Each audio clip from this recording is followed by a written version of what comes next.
Continua falando em nosso meio. Louvado seja o Senhor pela tua palavra. Você que trouxe a sua Bíblia, por gentileza, Evangelho de Jesus Cristo, segundo escreveu, publicando Mateus, capítulo 26.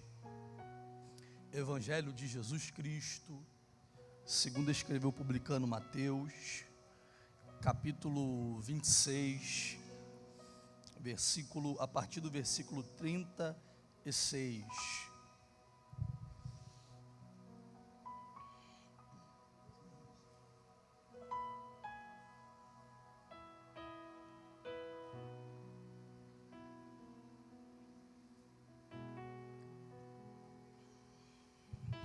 Que escrito estás. Então chegou Jesus com eles a um lugar chamado Getsêmani e disse aos seus discípulos: assentai-vos aqui, enquanto vou além orar. E levando consigo Pedro e os dois filhos de Zebedeu, começou a entristecer-se e a angustiar-se muito. Então lhes disse: a minha alma está cheia de tristeza até a morte. Ficai aqui e vigiai comigo. E indo um pouco adiante, prostrou-se sobre o seu rosto, orando e dizendo: meu Pai, se é possível, passa de mim esse cálice. Todavia não seja como eu quero, mas como tu queres. E voltando para os seus discípulos, achou-os adormecidos e disse a Pedro: então, nem uma hora pudeste vigiar comigo? Vigiai e orai, para que não entreis em tentação. Na verdade, o espírito está pronto, mas a carne é fraca. E indo segunda vez, orou, dizendo: meu Pai, se este cálice não pode passar de mim sem eu beber, faça-se a tua vontade. E voltando, achou-os outra vez adormecido, porque os seus olhos estavam carregados. E deixando-os de novo, fui orar pela terceira vez, dizendo as mesmas palavras. Então chegou junto dos seus discípulos e disse-lhes: dormi agora e repousai. E eis que é chegado a hora, e o Filho do homem será entregue nas mãos dos pecadores. Levantai-vos, partamos, eis que é chegado o que me trai. Bendito Deus, obrigado, Senhor, por essa noite que o Senhor nos deixa em tua presença. Cremos, Senhor, que assim como o Senhor nos trouxe em paz, o Senhor também irá nos levar. Mas antes que o Senhor nos conduza para nossas casas, continue a falar ao nosso coração, porque a vontade que prevalece ainda é a tua. Fique conosco, Senhor, em nosso meio, e faça o que bem lhe apraz, para a honra e glória do teu nome, em nome de Jesus, amém. Quem crê, senta aplaudindo o nome do Senhor Jesus, porque Ele merece. Queridos, com a vontade de honrar esse tema, por que devorar? Quero pregar nessa noite respeitando esse tema, mas por que eu devorar? Eu devorar para entender o propósito de Deus e aceitar o propósito que Ele tem para a minha vida. Por isso que devo orar. O devo é de um dever, algo que foi imputado sobre alguém que quer crescer, que quer avançar. Quando a gente fala de dever, a gente lembra da época da escola, em que o professor passava lição de casa. Muitas das vezes nós deixávamos de fazer a lição. O colega que deixou de fazer a lição, ele repetia o ano porque ele deixou de fazer? Não. Porque próximo à prova, a data da prova, ele poderia estudar mais, ele ia aprender mais à frente a lição que ele tinha que aprender no passado. O dever de casa é como dar-se a entender: aprenda hoje o que foi disponível para o agora, não para o amanhã. Só que é normal de muitos que ainda está nesse período de escola, deixar para os últimos dias perto da prova para querer aprender, para querer estudar. E o que eu aprendo com isso é que existem pessoas que estão com o seu conhecimento atrasado, com o aprendizado que Deus queria que as pessoas viessem a aprender, com a lição, com um propósito que Deus queria que viesse se concluir na vida da pessoa, atrasado porque ela deixou para depois. E não colocou em prática o dever de hoje no hoje, quis sempre deixar para depois e para depois. O dever a qual nos foi imputado essa campanha é um dever de orar, com um ponto de interrogação: por que eu devo orar? A gente se pergunta por que o aluno deve estudar? Para ele aprender, para ele melhorar, para ele avançar, para ele crescer. Porque não adianta fazer uma prova sem antes estudá-la para ela. E o problema é que tem muita gente que perde batalhas e provas porque não se prepara para a prova e para a batalha. A ideia que Deus deu ao anjo dessa igreja, porque devo orar, é para nos fazer se preparar antes que a prova chegue. Porque não existe nada em oculto em que Deus não revele os seus profetas antes que venha acontecer. E essa campanha, esse período de oração é para nos preparar para algo, para nos fortalecer para algo, ainda que seja uma prova difícil, ou alguém diz como múltipla escolha fácil demais, mas não deixa de ser uma prova que precisa de um preparo. Porque devorar para não ser reprovado nessa prova. Porque devorar para estar preparado para os dias difíceis. Ninguém nunca vive cantando felicidade todos os dias. Nem todos os dias é dia de sorriso. Salomão disse que há o tempo de sorrir, mas há o tempo de chorar. E lá vai na ordem em que ele fala que antes de vir o tempo de sorrir, vinha o tempo de chorar. Porque antes de Deus nos fazer sorrir, Ele permite o choro chegar na nossa vida, para servir de aprendizado. Valente, porque devo orar para entender o propósito de Deus. E não é só entender, mas aceitá-lo. Jesus em todo tempo está ensinando a multidão que chega perto, querendo pão, querendo peixe, querendo milagre, querendo cura, mas querendo ouvir uma palavra, e assim como os discípulos. Em todo o tempo Jesus vai instruir os seus discípulos, como se deve chegar dentro de uma cidade, ser recepcionado, e se não for bem recepcionado, sacode a poeira dos trajes e das sandálias e nunca mais volte àquele lugar, mas seja alguém de uma conduta íntegra e reta como um homem de Deus. Em todo o tempo Jesus ensina o que deve ser feito e o que vai acontecer. Só que os discípulos estão nessa prova, sendo forjado por Deus, preparado por Deus e por Cristo Jesus, mas eles não querem aceitar. Aceitar o quê? Em que a palavra de preparo é essa: vocês devem estar preparados e vigilantes para o dia da tentação. Qual o dia da tentação? A qual o Filho do Homem será entregue como alguém que será punido e condenado. O povo não quer aceitar, os discípulos não querem compreender. E como pode? Sendo ele um com Deus, o Filho de Deus, ele vai ser entregue, ele vai morrer, e depois ele vai ressuscitar e vencer a morte. Para quê? Para que então ele vai morrer se ele vai ressuscitar?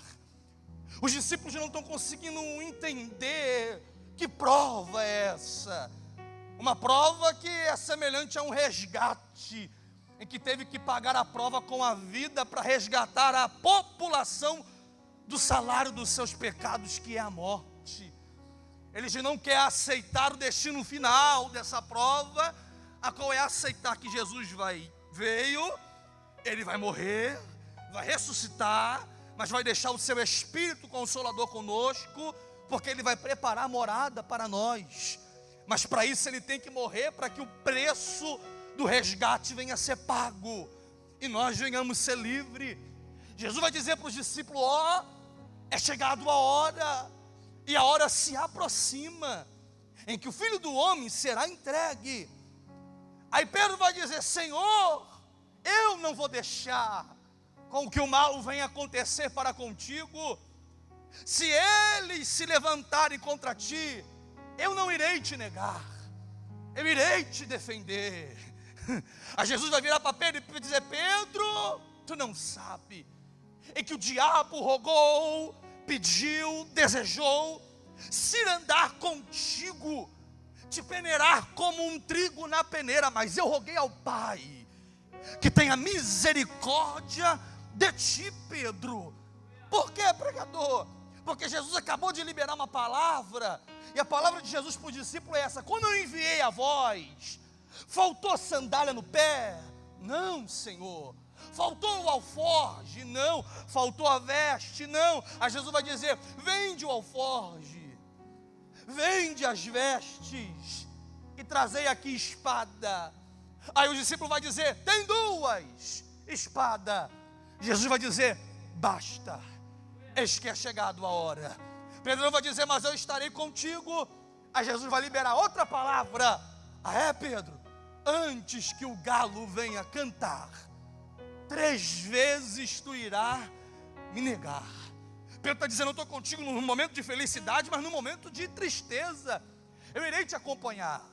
A Santa Ceia acontece, e Jesus revela que no meio dos 12 tem alguém que coloca a mão junto com ele no bocado molhado, mas não compartilha o mesmo sentimento, não está na mesma sintonia. Porque tem gente que está sentado à mesa da casa, mas não pertence à casa de verdade. E depois disso, ao alimentar o corpo e o espírito do povo, a saber, a respeito dos discípulos, Jesus vai chamar 3 amigos íntimos, a saber, a respeito Pedro, Tiago e João, que Tiago e João, os 2 filhos de Zebedeu, que o texto diz.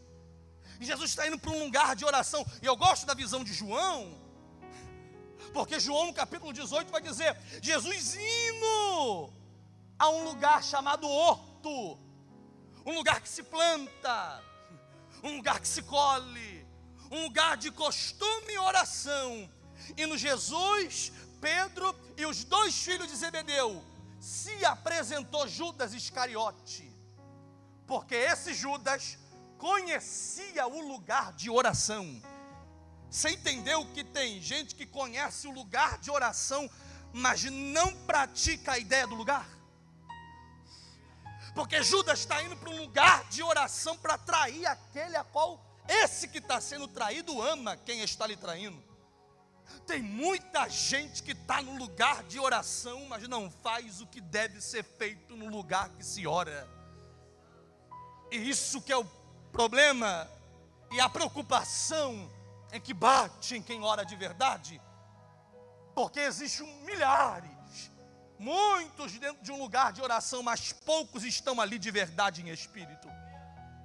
Estar no lugar de oração não significa que eu oro, porque tem muita gente que no joelho dobrado não fala nada com Deus, e Deus ouve, Deus vê, que às vezes é só uma cena, uma encenação, é só para mostrar um número, e que na verdade não sai nada de verdade da boca, e não adianta dobrar o joelho se a alma não está naquele ato.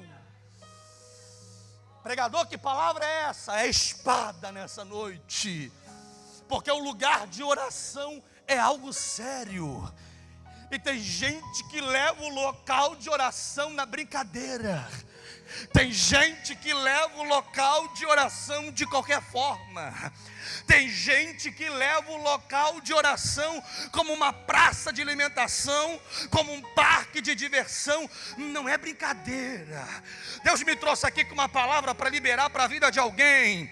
Se você veio para o lugar de oração, libera a tua alma, esvazia a tua alma, libera o teu espírito, porque se você está no lugar de oração, você precisa funcionar mediante a função do lugar. E qual é a função? Orar. Qual é a função? Clamar. Jesus, no pior momento do seu ministério, pregador, pior momento, Lucas vai dizer, Lucas médico, tão agoniado e angustiado que estava, ele transpirou gotas de sangue. Uma provação tão funda, tão profunda, tão intensa, que ele como homem, ele transpira sangue, mas ele não deixa de orar. Eu aprendo com Jesus uma verdade, que dias difíceis não pode parar a minha voz. Dias difíceis não pode parar a minha oração. Arrepiou. Dias difíceis não pode calar a minha boca. Quem entende a utilidade e a função do lugar, independente a prova, independente o caos que está acontecendo, ele não deixa de orar. Porque tem gente que na prova para. Tem gente que na prova perde a utilidade. Tem gente que na prova enferruja. Mas tem uma multidão de remanescente aqui hoje na UES Leana que está dizendo: a prova não irá me parar. Pode cair 1000 ao meu lado, 10.000 à minha direita, mas quem entende a função do lugar, ele continua orando. Orando. Eu aprendo com Jesus que no ápice do seu ministério, presbítero Mário, uma multidão ao redor se alimentando da palavra. Aí, lá vem os discípulos: Senhor, o lugar a qual estamos é deserto, e a luz do sol já se abaixou, está escuro. Despede a multidão para ir o quê? Nas cidades circunvizinhas comprar pão. Aí Jesus vai dizer: ninguém vai embora sem antes eu resolver o problema por completo. Por que você está achando que Deus resolve problemas pela metade? Deus não é um Deus de metade, mas Deus é um Deus que faz tudo por completo em todos que quer receber o que Ele tem. Vocês estão com fome? Estão com fome? Procura no meio da multidão alguém que tem alguma coisa para comer. Tem um menino com pão e com peixe. Ele dá graças ao Senhor, ele ora, compartilha, sobra ainda. E depois disso, o que ele faz, pregador? Ele vai despedir a multidão e os discípulos. Coloca os discípulos dentro do barco e vai dizer: rema, continua, porque eu subirei ao monte a orar ao Pai. O texto diz que quando ele sobe ao monte, ele ora ao Pai à parte. A parte significa separado. Jesus começa a orar e o barquinho dos discípulos está no meio do mar. Uma tempestade acontecendo. Jesus desce do monte, o seu rosto está resplandecendo, porque Pedro vai dizer: eis um fantasma. E alguém está dizendo: um fantasma veio para nos assolar. Jesus vem tranquilo e calmo, andando por cima das águas, com os seus olhos, quer dizer, com o seu rosto resplandecendo em glória. Só que quem não ora e não se separa acha que é fantasma, mas quem é íntimo na oração entende que é a glória, porque nem todo mundo entende o poder que movimenta, a glória que desce.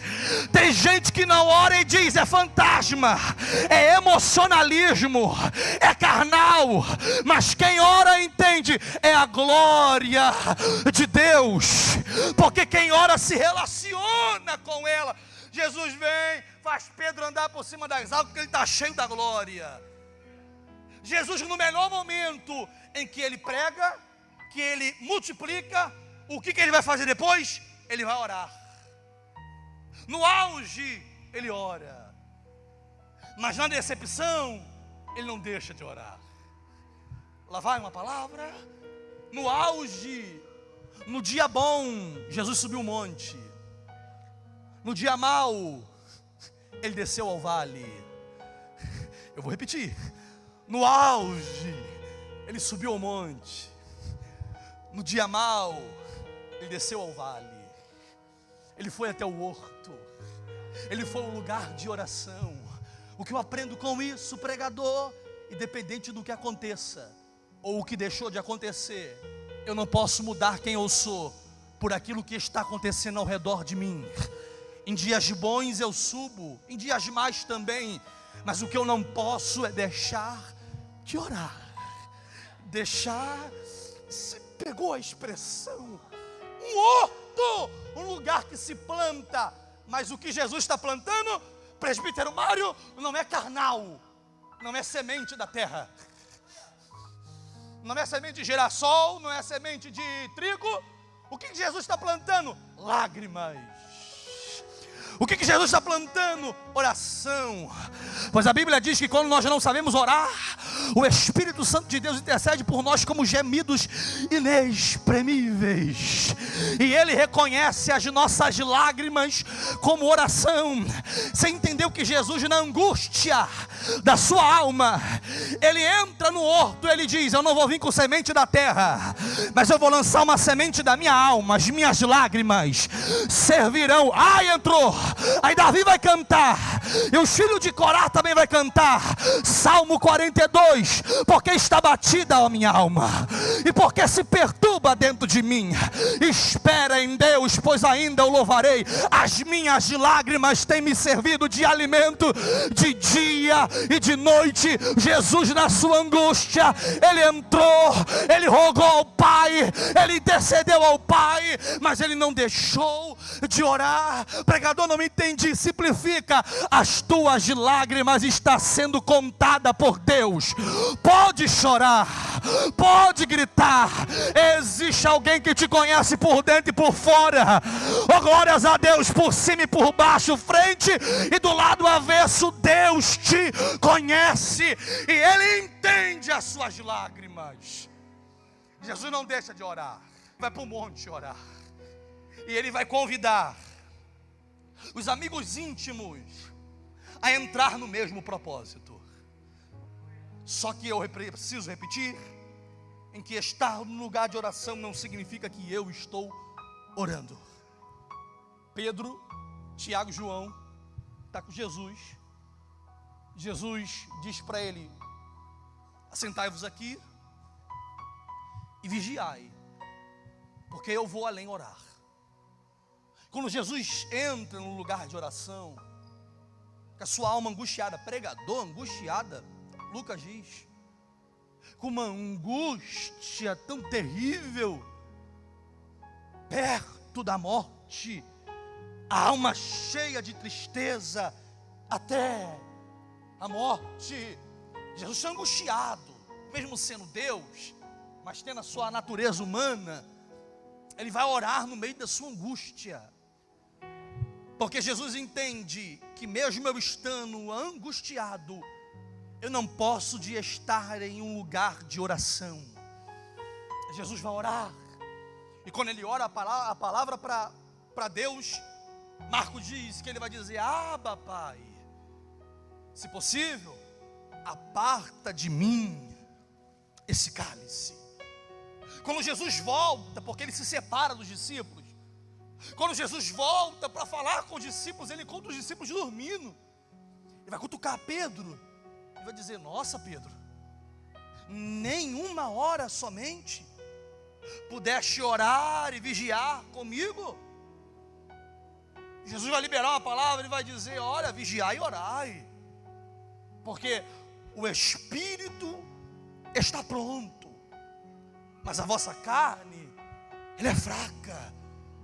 Jesus volta a orar de novo, e quando ele volta a orar, a angústia ainda nele, aí entra a visão de Lucas, que ele vai dizer que a segunda vez que Jesus voltou a orar, um anjo desceu no Getsemane e começou a consolar a Jesus. E quando Jesus está sendo consolado pelo anjo de Deus, ele vai dizer: ó Pai, se não dá para apartar de mim esse cálice, que todavia seja feita a tua vontade. Você entendeu a primeira oração de Jesus? Aparta de mim esse cálice. Mas a segunda oração, Joyce, é diferente, porque agora ele entrou, e o anjo do Senhor está aconselhando ele, consolando, tipo que dando uma injeção de ânimo. Continua, porque o teu esforço vai valer a pena. Eu não sei o que o anjo disse para Jesus, mas foi um ânimo para Jesus. E com esse ânimo e esse consolo, querido, Jesus vai dizer que todavia seja feita a tua vontade. Você entendeu o que está fora do lugar de oração faz criar uma concepção em nós de querer desistir do plano de Deus? estar longe de um lugar de oração ou dentro do lugar de oração e não funcionar mediante a função do lugar, faz com que nós venhamos mostrar a nossa escolha, imputar o meu desejo. Se possível for, aparta de mim esse cálice. Mas se eu passar 1 hora dentro do lugar de oração, e ao voltar a tocar no mesmo assunto, não é mais só o meu corpo que está ali, mas o meu espírito está recebendo renovo da parte de Deus. E ao receber esse renovo, eu começo a entender, não é a minha vontade. Se alguém entender, não é o que eu quero. Por que, pregador? Porque estar no lugar de oração, orando, faz com que o meu eu seja quebrado, faz com que minha escolha seja anulada, e faz com que eu venha viver a escolha que Ele tem para mim. Paulo vai dizer, eu não vivo mais eu, mas Cristo vive. Porque ao estar em oração, eu começo a decidir e escolher o que Ele quer para a minha vida, não o que eu quero. Talvez tenha alguém aqui dentro nessa noite, com bastante desejos, projetos e planos, mas a pergunta que não se quer calar é, será que é o plano que Deus tem para a tua vida? Será que é a vontade que Deus tem para a tua vida? Estar num lugar de oração e pedir para Deus, resolve o meu problema, não significa que Ele é obrigado a resolver. Porque você vê Jesus entrando e dizendo, aparta, é o meu desejo, se possível. Eu sei que o Senhor pode, mas se possível, se for possível, mas se não for, seja feita a tua vontade. Vim para cá e dizer para Deus, Deus, eu quero isso, escrever uma lista, não estou dizendo que sou contra. De a gente expor os nossos desejos a Deus, a gente tem que dizer, porque Ele quer nos ouvir. Mas isso não significa que nós seremos atendidos da maneira que eu quero ser atendido. Você lembra de Paulo? Você lembra de Silas? Aprisionados pelos soldados, a qual amarraram os pés deles com corrente no tronco. Perto da meia-noite, Paulo e Silas decidem orar e cantar. Quem foi que disse que Jesus respondeu a oração? Não respondeu. Mas o que Jesus fez? Mexeu com o lugar. Pregador, o que Jesus fez? Ele não responde com palavras, mas Ele mexe no alicerce do lugar. Porque eu ouvi isso aqui de uma frase de um pastor que eu admiro muito: o lugar que se ora será alvo de suas respostas. E olhando para esse texto, nós entendemos que nem todas as vezes Deus falará, mas Ele movimentará algo a respeito daqueles que oram. Com Jesus foi diferente, não. Com Jesus foi movimentado nele e em volta dele, para entender o propósito de Deus é maior. Você está dizendo, pregador, que você está sendo contraditório dizer que Jesus não entendia? Não é isso. Estou te dando um exemplo para te fazer entender que quando eu não compreendo e entendo o propósito de Deus, isso significa que a minha vida de oração está fraca. Porque quem tem uma vida de oração ausente na sua vida, na verdade um ciclo, algo de costume, consegue compreender o que Deus tem. Você vê que para Pedro, Tiago e João, a vida de oração não é costumeira, porque eles estão no lugar de oração, mas não se ora. Levar uma palavra é muito perigoso, tá? Você está no lugar de oração, mas não funcionar mediante a função do lugar.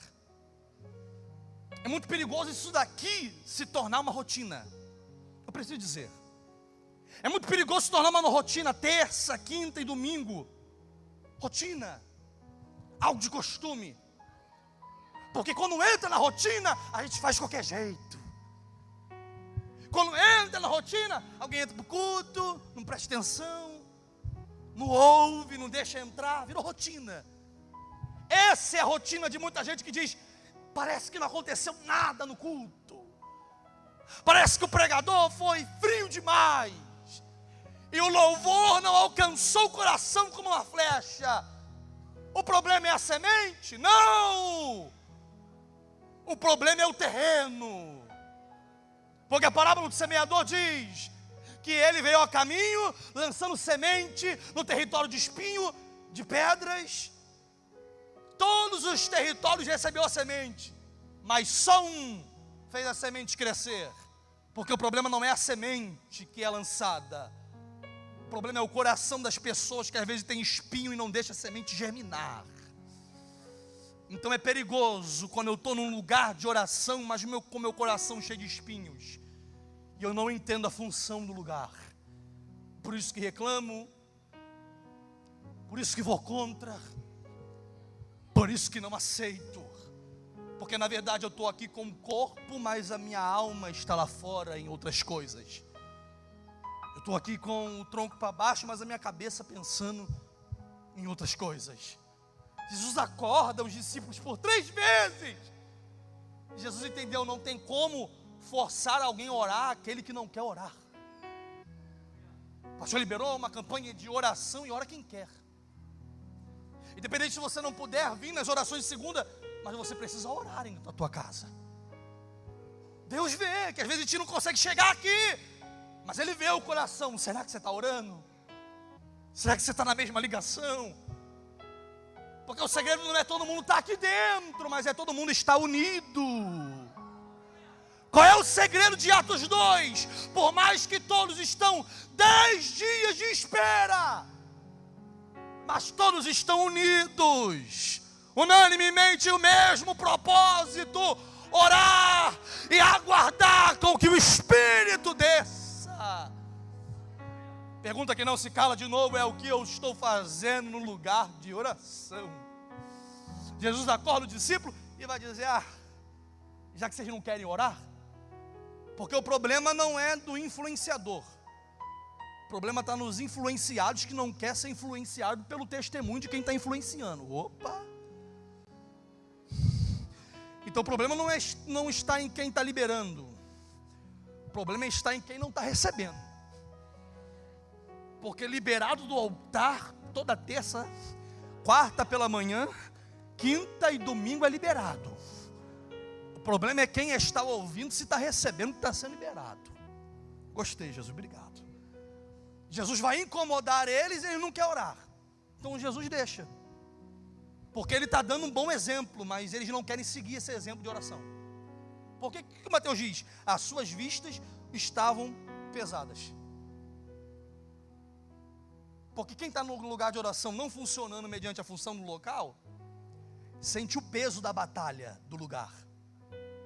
Gente, isso aqui não é brincadeira. Estar aqui e estar desligado, sente o peso da batalha. A gente ligado, a gente já sente. Só que o problema é que quem está ligado, entende o ambiente, entende o que está acontecendo, intercede, ele clama. Mas o desligado, que não entende do ambiente, recebe setas malignas. Vou falar. Independente de quem não goste. Aí por isso, cada vez mais, eu rodando por aí, eu vejo isso, que ao acabar do culto, existe uma fila imensa para pastor, presbítero, pregador orar pela pessoa. Nossa, pastor, nossa, pregador, eu entrei tão bem, tão feliz, mas no decorrer do culto senti uma dor de cabeça, desligado. Está no lugar de oração, mas não funciona mediante o lugar. E essas filas, Elisiane, continuará a aumentar, enquanto alguém não entender o que eu estou fazendo nesse lugar. Lavar uma palavra? Se for para vir para dormir espiritualmente, é melhor ficar em casa. Porque não adianta vir para cá com o corpo se a alma e o espírito não está aqui, gente. Lugar de oração é lugar de batalha. Pregador não queria ouvir, é verdade. Você acha que não tem um temor aqui por cima da minha cabeça para falar isso aqui? Estar no lugar de oração, enfrentar guerras, enfrentar batalhas. Mas se eu estou funcionando mediante a ideia do lugar, o diabo pode vir por um caminho, mas ele vai ter que fugir por 7, porque maior é o Senhor que está conosco. Oh glória! Para concluir, porque a hora já foi. Coloca para mim João capítulo 18, versículo 6, por favor. João capítulo 18, versículo 6. Quando, pois, lhes disse, sou eu, recuaram e caíram por terra. Jesus disse para os discípulos, levanta, eis que é chegado o traidor. Quando o traidor chega, Jesus vira para ele e diz, amigo, a que vieste? E o sinal de Judas, eu vou beijar no rosto dele, vocês saberão. Os soldados perguntam, quem é entre vós o Jesus de Nazaré? Aí Jesus vai liberar uma palavra, sou eu. E todos os soldados recuam e caem por terra. Querido, se você pegar isso aqui, você lembra como Jesus entrou no lugar de oração? Eu estou arrepiado, gente. Ele entrou angustiado, ele entrou aflito, ele entrou machucado na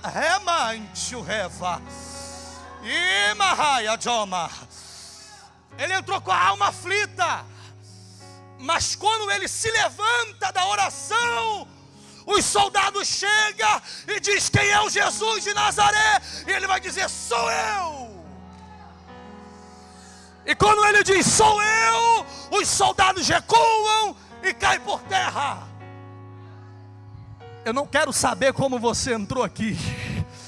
Se você entrou talvez arrastado por alguém, se você entrou como aquele paralítico no telhado, rodeado de amigo que te trouxe na cama do sono da imoralidade, mas eu quero me preocupar como que tu vai sair daqui dentro hoje. Jesus entrou cabisbaixo, mas quando ele se levanta no lugar de oração, ele diz, sou eu. Pregador, qual é a palavra? Levante as suas mãos, porque eu quero profetizar sobre a tua vida. Quando você se levantar desse lugar de oração, até a tua palavra terá poder. Na tua palavra terá poder. Por que, pregador? Porque Deus vai colocar unção na tua vida. Deus vai te encher de autoridade para tu se levantar, para que o propósito de Deus venha se cumprir na tua vida. Sou eu. Aqueles que vocês procuram, sou eu. E quem veio perseguir caiu, Luenes. Quem veio perseguir não aguentou, presbítero Cristiano. Por quê? Porque o poder daquele que levantou do lugar de oração é tão grande, que quem não compartilha da mesma ideia tem que se prostrar para entender. Ele ainda é o mesmo de ontem, o mesmo hoje e o mesmo sempre. Aquele que opera em nosso meio. Sou eu. Sou eu. Vou falar. E quando alguém te perguntar, ué, mas não é você aquela irmã de oração e está passando por esse problema tão difícil? Está enfrentando esse desemprego, essa porta fechada, essa doença no teu marido? E quando tu se levantar do lugar de oração, você vai dizer, sou eu. Sou eu. Eu sou a mesma de ontem, a mesma que ora. Eu sou o mesmo de ontem, o mesmo que jejua. A prova não pode parar um adorador. A prova não pode parar aquele que tem o Espírito Santo de Deus na vida dele. Passa o versículo, João, capítulo 18, versículo 11. Para encerrar. Mas Jesus disse a Pedro, mete a tua espada na bainha. Não beberei eu o cálice que meu pai me deu? Depois dos soldados caírem, Pedro vai dizer, olha, posso ferir aqueles a qual persegue? E sem ser respondido, porque na ideia de Pedro, Jesus disse, comprar espada. Você percebeu que Pedro está entrando dentro do monte de oração, no lugar de oração, armado? Porque tem gente que no lugar de oração ele não abandona as velhas práticas, porque não entendeu o propósito do lugar que se ora de verdade. E sem Jesus responder, porque tem muita gente que é assim, toma atitudes precipitadas sem antes ouvir a voz de Deus. sem antes Jesus responder. Pedro tira da bainha e vapo na orelha de Malco. Aquele que estava sendo treinado, sendo servo do sumo sacerdote, ele corta a orelha de Malco. Aí Jesus libera uma palavra: Pedro, coloca a tua espada na bainha. Porventura não beberei eu o cálice em que meu pai me deu? Você entendeu que antes, quando ele entrou, ele disse: se possível passa. Mas agora Jesus está dizendo: eu vou beber o cálice que meu pai preparou para mim. Ainda que seja difícil, eu irei aceitar. Você entendeu o poder da oração? Que o poder da oração, quando nós oramos, transforma o que é impossível em possível. Transforma o que é difícil em fácil. O que não tem prática receberá prática. O poder de quem ora faz tornar possível o que era impossível. Só que Jesus vai dizer para Pedro: Pedro, coloca a tua espada na bainha. Em outras versões, na visão de Marcos ou na de Lucas, ele vai dizer: por quê? Quem com a espada fere, pela espada será ferido. Talvez você já ouviu aquele ditado, aquela velha máxima que papai e mamãe dizia. Isso está na Bíblia: quem com ferro fere, quem pela espada fere, pela espada será ferido. Você entendeu a dimensão que Jesus está envolvendo Pedro? Pedro, não queira lutar guerras espirituais com armas carnais. Porque tem gente em uma batalha espiritual lutando com armas carnais. O que Jesus está querendo fazer Pedro entender é: tira a tua arma carnal, Pedro, e se revista da arma espiritual. Por isso que Paulo em Efésios vai dizer que nós precisamos se revestir de toda a armadura de Deus. E nessa armadura contém uma espada, a qual não é carnal. Porque a nossa luta não é contra carne e nem sangue, mas é contra principados e potestades que habitam na região celestial. Hoje é noite de quê, pregador? Deixar o meu eu, a minha vontade, as minhas estratégias, o meu querer, a minha espada carnal, e pegar a armadura em que Deus tem para a minha vida. Porque a nossa guerra não é carnal, gente. A nossa guerra é espiritual. E eu preciso enfatizar e repetir: não dá para lutar guerras espirituais com armas carnais. Hoje é noite de trocar a espada. E hoje é noite de pegar a espada em que Deus tem para a nossa vida. Hoje é noite da gente se armar espiritualmente. Hoje é noite da gente se preparar espiritualmente. Entender, orar para compreender e aceitar o que Deus tem para a nossa vida. Ainda que seja tão doloroso como foi a cruz para Cristo. Mas nós iremos dizer que vai valer a pena. Ou melhor, já está valendo a pena abrir mão de si mesmo para tomar posse daquilo que Deus tem para a nossa vida. Se coloque de pé, você que recebe essa palavra em nome do Senhor Jesus. Quero convidar o ministério de louvor para subir, para cantar e louvar o nome do Senhor Jesus. A tua guerra não é carnal, a minha e a tua guerra, ela é espiritual.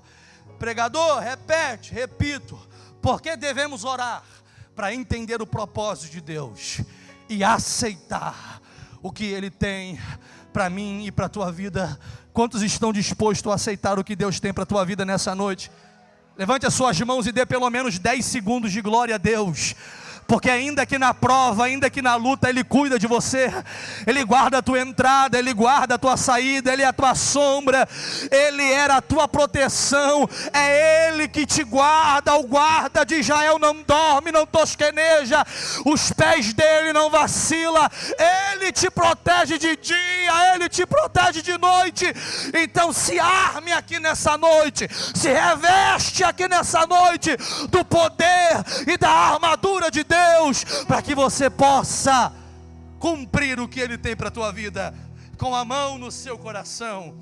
Bendito Deus, eterno Pai, Obrigado, ó Deus grandioso na batalha, por todos os seus feitos de ontem, do passado, de hoje no presente, de amanhã no futuro. Oh Deus, a tua palavra diz em Isaías que o Senhor responde no hoje a oração que nós faremos no amanhã. Quão grande é o teu poder, Senhor. Premasidombria, aleluia. Quão grande é o teu agir em nossas vidas aqui nessa noite, que o Senhor está respondendo agora a oração que nós iremos fazer amanhã ainda, em que nós nem sabemos o que vamos pedir, mas o Senhor já conhece, porque o salmista diz que o Senhor sonda, o Senhor nos conhece, o Senhor esquadrinha o nosso coração, o Senhor conhece o nosso deitar e o nosso levantar. Deus, o Senhor sabe as nossas palavras antes de mesmo sair pela nossa boca. O Senhor conhece a voz e o coração, aleluia, e o coração de cada um de nós aqui dentro nessa noite, Senhor. Então eu quero te agradecer, Senhor, por estar aqui nessa noite. Muito obrigado, Senhor. Cuide de nós, Deus. Cuide de nós, ainda que às vezes estejamos angustiados, Senhor, como o pastor disse, ansiosos com o que vestir, com o que comer, com o que beber. Oh Deus Santo, aleluia, Senhor. Que nós, Deus, não venhamos perder a nossa cabeça, o nosso controle com aquilo que está acontecendo ou com o que deixou de acontecer. Nós entendemos que o Senhor está no controle. Nós entendemos que o comando do nosso barco, que o remo do nosso barco está nas tuas mãos. É o Senhor que faz, Deus. Então muito obrigado, Senhor. Continue a falar aos nossos corações, continue a falar em nossas vidas, e que nós venhamos aceitar o teu propósito para honra e glória tão somente do teu santo nome. Fica conosco, Jesus, e nos determine vitória em nome de Jesus.